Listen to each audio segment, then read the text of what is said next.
네, 오늘 이 시편 25편은 비탄시라고 불러요. 비탄시. 그러니까 절규하는 내용이 들어있는 거예요. 예전에 제가 어떤 기도원에 갔더니 그 기도원에 많은 병든 분들도 많이 와 계시고 또 어려움을 겪는 분도 그 기도원에 많이 이제 와서 기도를 하러 오시잖아요. 근데 그 기도를 인도하시던 그 목사님이 제가 그때도 이제 잊지를 못합니다. 하나님 이렇게 하시더니 살려주세요 그러시더라고요.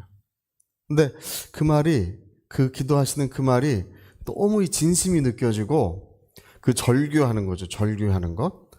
살려주세요 하는데 이 절규죠. 절규 소리. 근데 정말 눈물이 나고 정말 하나님의 은혜가 모인 곳에 임하시더라고요. 하나님의 성령의 역사가 일어나는 곳입니다. 그래서 제가 이제 그럴 때 이제 그런 걸 느껴요. 뭐냐 하면 우리의 기도가 정말 왜 하나님은 우리에게 간절한 기도를 요구하시는지 우리는 그걸 잘 알 수 없습니다. 그러나 하나님은 간절한 기도를 원하시고 또 심지어 성경에는 예수님은 심한 눈물과 통곡으로 기도했다고 되어 있지 않습니까? 네, 심한 눈물, 여러분 심한 눈물, 그냥 눈물이 아닙니다. 심한 눈물. 예수님이 그냥 울먹이셨다고 되어 있지 않습니다. 여러분 인생을 살면서 우리가 몇 번이나 통곡합니까? 통곡할 일이 많지 않지만 주님은 기도할 때마다 심한 눈물과 통곡으로 기도하셨다고 되어 있습니다. 그러니까 절규하는 기도가 있으셨던 거예요. 그래서 오늘 이 다윗의 기도는 이 하나님의 도움을 구하는, 왜냐하면 왕임에도 불구하고 전쟁을 많이 해가지고 안팎에 적이 너무 많아요. 다윗의 생명을 노리는, 또 다윗을 모함하는 이런 일들이 계속해서 안팎으로 일어나고 있는 것입니다. 그래서 다윗은 하나님께 절규하고 있는 거예요. 하나님 나를 도와주시라고. 내가 주만 우러러보고 내가 주님의 도움을 구하는데 도와주시라고 절규하고 있는 기도가 오늘 시편 25편의 기도입니다. 그리고 또 특별히 시편 25편에는 회개의 내용이 담겨져 있어요. 하나님의 도움을 여러분 언제 간절히 기도합니까? 어려움이 있을 때나 또 굉장히 우리가 풀기 어려운 큰 문제들이 있을 때 주로 사람들은 그럴 때 회개를 잘해요. 평소엔 잘 안 하다가도 이제 그런 일이 있으면 회개를 잘하는데 다윗도 그렇습니다. 문제의 원인이 자기에게 있으면 안 된다는 거예요. 문제의 원인이 하나님과의 관계 속에 있으면 안 된다는 것입니다. 그래서 다윗은 시편 25편에 간절히 하나님의 도움을 구하면서 눈물 어린 회개를 이렇게 하고 있는 것입니다. 제가 그 전에 어떤 목사님이 이야기하는 걸 들었는데요. 간증하시는 이야기를 들었는데 그 교회에 두 가정이 있었대요. 두 가정. 한 가정은 정기적으로 교회를 잘 나오고 성실한 가정이래요. 항상 교회에 잘 나오고 성실하게 신앙생활을 한대요. 또 한 가정은 정기적으로 교회를 나오지 않는데 그분들이 교회를 나오는 모습을 보면 알 수 있대요. 이분들이 큰 어려움이 있구나. 아니면 무슨 큰 병에 들었구나. 그럴 때만 교회를 온대요. 평소에 안 오다가 그 한 가정은. 근데 그럴 때는 온 가족이 나와가지고 기도를 하는데 이상하게 정기적으로 성실하게 교회를 잘 나오는 가정은 하나님의 치유도 잘 임하지 않고 또 하나님의 어떤 도움의 손길이 잘 임하지 않는다는 것입니다. 근데 어려울 때만 나와서 기도하는 이 가정에는 하나님이 병도 잘 고쳐주시고 문제도 잘 해결해 주시더라는 거예요. 그래서 그 이유를 도무지 모르겠더라는 거예요. 왜 그런지. 우리가 생각하면 반대여야 되지 않습니까? 교회를 잘 나오고 정기적으로 잘 나오고 성실하게 신앙생활하는 가정에 하나님께서 사랑과 능력을 나타내시는 게 그게 정상적인 것 같은데 그렇지 않더라는 것입니다. 그래서 그것을 여러 번 거듭해서 봤더니 이유를 알겠더라는 거예요. 이 정기적으로 교회를 잘 나오는 성실한 가정이지만 이 가정은 잘 회개하지 않는데요. 그리고 하나님 앞에 도움을 구해도 그렇게 애절하게 도움을 구하지 않는데요. 근데 이 어려울 때만 나오는 이 가정 있죠. 여기는 교회에 나오면 울며불며 하나님 도와주시라고 하고 하나님 우리 죄 때문에 그렇다고 하고 잘못했다고 하고 근데 이제 해결되면 또 안 온대. 할렐루야. 근데 이제 여러분 우리가 그런 거 알게 됩니다. 하나님은 한 번 속고 두 번 속고 세 번 속아도 회개하는 자를 거절하실 수가 없어요. 그거 아셔야 합니다. 하나님은 자기의 눈물로 자기의 용서를 구하는 자를 거절할 방법이 없어요. 하나님은 긍휼이 충만하시고 인자하신 분인 줄 믿습니다.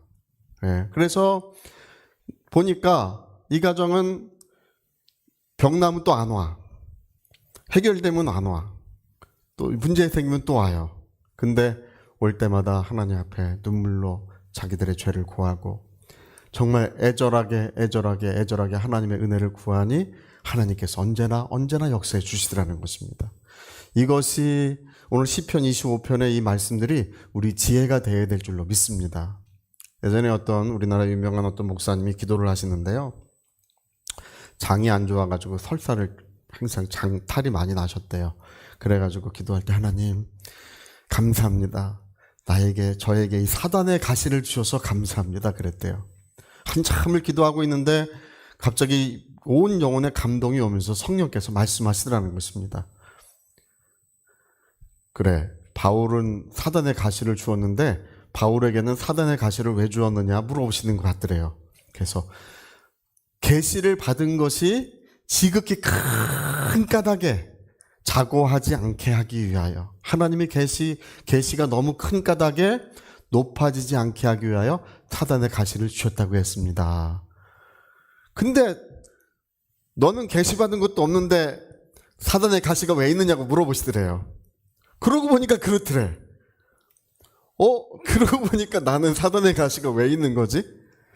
그래가지고 이제 그때 하나님께서 말씀하시기를 간절히 기도해라. 간절히 기도해라.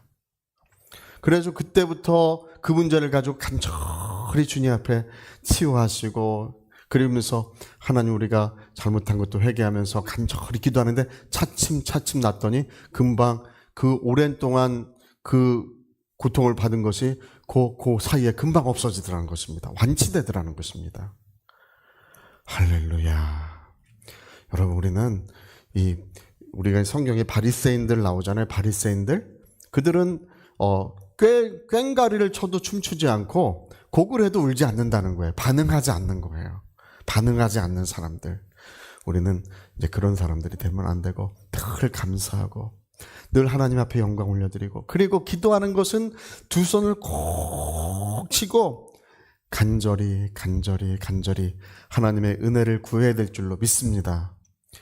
은혜가 임하면 다 되는 거예요. 은혜만 받으면 다 됩니다. 자, 우리 한번 해볼까요? 은혜 충만하면 다 된다. 우리 한번 시작. 은혜 충만하면 다 된다. 은혜 받으면 되는 것입니다.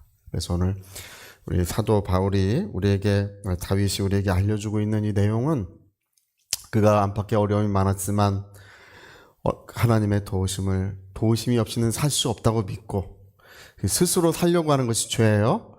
살 수 없다고 믿고 하나님의 도움을 간절히 구할 때 하나님의 은혜가 임했습니다. 제가 가만히 보면 그래요. 어떤 분들은 예전에 이제 우상을 숭배하면서 우상 숭배가 죄인지 몰라요.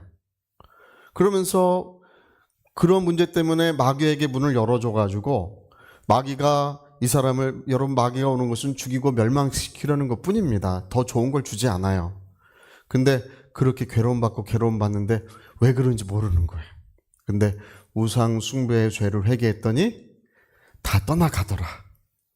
하늘의 영광, 하나님의 충만함이, 은혜가 임하더라는 것입니다. 여러분, 우리가 하나님 앞에 그런 것들 남겨놓지 마시고 정결함을 받으시고 깨끗함을 받으시고 우리 하나님의 영광, 하나님의 그 은혜의 충만함이 이루어지시기를 예수님의 이름으로 축복합니다. 자, 우리 오른손에 주먹 꽉 쥐시고 내 영혼아 하나님의 은혜 받자. 여러분, 은혜 받아야 삽니다. 우리 자손들도 은혜 받아야 삽니다. 은혜 받지 않으면 살 수가 없어요. 내 영혼아 하나님의 은혜 받자. 우리 두 번만 해봅시다. 시작. 내 영혼아 하나님의 은혜 받자. 내 영혼아 하나님의 은혜 받자. 아멘. 자, 우리 같이 한번 기도하시겠습니다. 오늘 이제 사람들의 인격 높아져가고 점점 신사적으로 변화가고 있는데, 눈물 어린 그 애절한 기도도 잦아 들어가고 있습니다. 옛날에는 주여 불러가면서 눈물을 뿌려서 기도한 그런 역사가 충만했는데 그런 것들이 이제 잊혀져 가고 있습니다. 우리 하나님, 우리를 도와주시옵소서.